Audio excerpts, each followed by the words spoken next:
வணக்கம் பிரவீன். இன்று அதிமுக தலைமை அலுவலகத்தில் 8வது நாளாக தொகுதி சார்ந்த நாடாளுமன்ற தொகுதி சார்ந்த மாவட்ட பொறுப்பாளர்கள், அதேபோல இந்த நாடாளுமன்ற தேர்தலில் போட்டியிட்ட வேட்பாளர்கள், அந்த தேர்தல் பணிக்குழு பொறுப்பாளர்களுடன் கட்சியின் தலைவர் எடப்பாடி பழனிசாமி 8வது நாளாக இன்று ஆலோசனை மேற்கொண்டு வருகிறார்.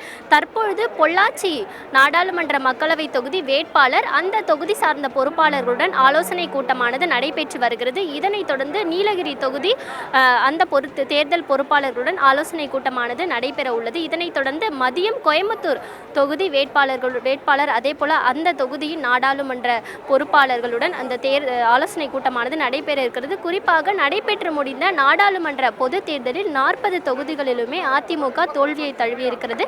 இந்த தேர்தல் முடிவுகள் 40 தொகுதிகளிலுமே தோல்வியடைந்ததற்கான காரணம் என்ன உள்ளிட்ட பல்வேறு விஷயங்கள் குறித்து இந்த ஆலோசனை கூட்டமானது நடைபெற்று வருகிறது. குறிப்பாக தற்பொழுது வரை 20 தொகுதி நாடாளுமன்ற மக்களவை தொகுதி அந்த தேர்தல் பொறுப்பாளர்கள், அதேபோல இந்த தேர்தலில் போட்டியிட்ட வேட்பாளர்களுடன் கட்சியின் பொதுச் செயலாளர் எடப்பாடி பழனிசாமி ஆலோசனை மேற்கொண்டிருந்தார். இதனைத் தொடர்ந்து 8வது நாளாக இன்று 3 நாடாளுமன்ற தொகுதி உறுப்பினர்களுடனும் நாடாளுமன்ற தொகுதியை சார்ந்த தேர்தல் பொறுப்பாளர்களுடனும் ஆலோசனை கூட்டமானது நடைபெற்று வருகிறது. இதனைத் தொடர்ந்து நாளை 3 நாடாளுமன்ற மக்களவை தொகுதி நிர்வாகிகளுடன் ஆலோசனை கூட்டமானது நடைபெற்று வருகிறது. குறிப்பாக இந்த ஆலோசனை கூட்டத்தில் அதிமுக இந்த 40 தொகுதிகளிலுமே தோல்வியை தழுவதற்கான காரணம் என்ன என்பது குறித்து அந்த தொகுதி சார்ந்த பல்வேறு உறுப்பினர்களிடம், அதேபோல அந்த தொகுதி சார்ந்த சட்டமன்ற உறுப்பினர்கள், மாவட்ட நிர்வாகிகள், அதேபோல தொகுதியில் நின்றிருக்கக்கூடிய கட்சியின் வேட்பாளர்கள் உள்ளிட்ட அனைவரிடமும் கருத்துக்கள் பெறப்பட்டு அதன்படி அடுத்து வரக்கூடிய சட்டமன்ற தேர்தலை எதிர்கொள்வதற்கான அனைத்து முடிவுகளும் இந்த ஆலோசனை கூட்டத்தில் எடுக்கப்பட உள்ளதாக தகவல்கள் வெளியாகி இருக்கிறது.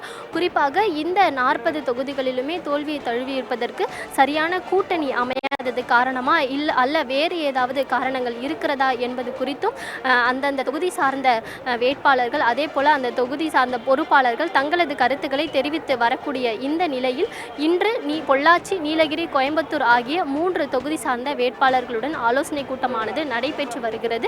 காலை மாலை என 2 வேளைகளில் இந்த ஆலோசனை கூட்டமானது நடைபெற்று வருகிறது. இன்னும் ஓராண்டுகளில் சட்டமன்ற தேர்தலானது நடைபெற உள்ள நிலையில் இந்த சட்டமன்ற தேர்தல் குறித்தும் அதனை எவ்வாறு எதிர்கொள்வது, அதிமுகவை எவ்வாறு வலுப்படுத்துவது என்பது குறித்தும் இந்த ஆலோசனை கூட்டத்தில் கட்சி சார்ந்த பொறுப்பாளர்களுக்கு, உறுப்பினர்களுக்கு அறிவுரையானது வழங்கப்பட இருப்பதாக தகவல்கள் வெளியாகி இருக்கிறது. நாளைய தினத்தை பொறுத்தவரையில் விழுப்புரம், கன்னியாகுமரி, தருமபுரி ஆகிய தொகுதி நிர்வாகிகளுடன் ஆலோசனை கூட்டமானது நடைபெற இருக்கிறது. குறிப்பாக மாலையில் கோயம்புத்தூர் நாடாளுமன்ற அந்த தொகுதி சார்ந்த பொறுப்பாளருடன் ஆலோசனை கூட்டமானது நடைபெற்று வருகிறது. நாடாளுமன்ற பொது தேர்தலில் 40 தொகுதிகளிலுமே தோல்வியை தழுவிய அதிமுக 2026ஆம் ஆண்டு சட்டமன்ற தேர்தலில் எவ்வாறு எதிர்கொள்ள வேண்டும் என மூத்த நிர்வாகிகள் முன்னிலையில் இந்த ஆலோசனை கூட்டமானது நடைபெற்று வருகிறது. குறிப்பாக இந்த ஆலோசனை கூட்டத்தில் மூத்த நிர்வாகிகளாக இருக்கக்கூடிய அதிமுகவின் முன்னாள் அமைச்சர்கள் KP முனுசாமி, நத்தம் விஸ்வநாதன், SP வேலுமணி ஆகியோர் இந்த ஆலோசனை கூட்டத்தில் பங்கேற்றிருக்கின்றனர் என்பது குறிப்பிடத்தக்கது. தொடர்ச்சியாக 8வது நாளாக நடைபெற்று வரக்கூடிய இந்த ஆலோசனை கூட்டத்தில் இன்று பொள்ளாச்சி சார்ந்த அந்த தொகுதிக்கான நிர்வாகிகளுடன் ஆலோசனையானது நடைபெற்று வருகிறது. அந்த தொகுதி சார்ந்த நிர்வாகிகள் அந்த தொகுதியில் தோல்வியை சந்தித்ததற்கான காரணம் என்ன என்பது குறித்து பல்வேறு கருத்துக்கள் பெறப்பட்டு, அதே போல கட்சியின் மூத்த நிர்வாகிகளும் பல்வேறு ஆலோசனைகளை தொகுதி சார்ந்த பொறுப்பாளர்களுக்கு வழங்கி வருவதாக தெரிய வருகிறது. இந்த மாதம் 10ஆம் தேதி தொடங்கிய இந்த ஆலோசனை கூட்டமானது 8வது நாளாக இன்று நடைபெற்று வருகிறது. நடைபெற்று வரக்கூடிய இந்த ஆலோசனை கூட்டத்தில் வரக்கூடிய சட்டமன்ற 2026 சட்டமன்ற தேர்தலை அதிமுக எவ்வாறு சந்திக்கப் போகிறது, கூட்டணி எவ்வாறு அமையப் போகிறது, அதே போல கட்சியின் சார்ந்த பொறுப்பாளர்களை எவ்வாறு பலப்படுத்துவது, கட்சியை எவ்வாறு பலப்படுத்துவது உள்ளிட்ட பல்வேறு ஆலோசனைகள் தொகுதி சார்ந்த நிர்வாகிகளுக்கு வழங்கப்பட்டு வருகிறது. பிரவீன்.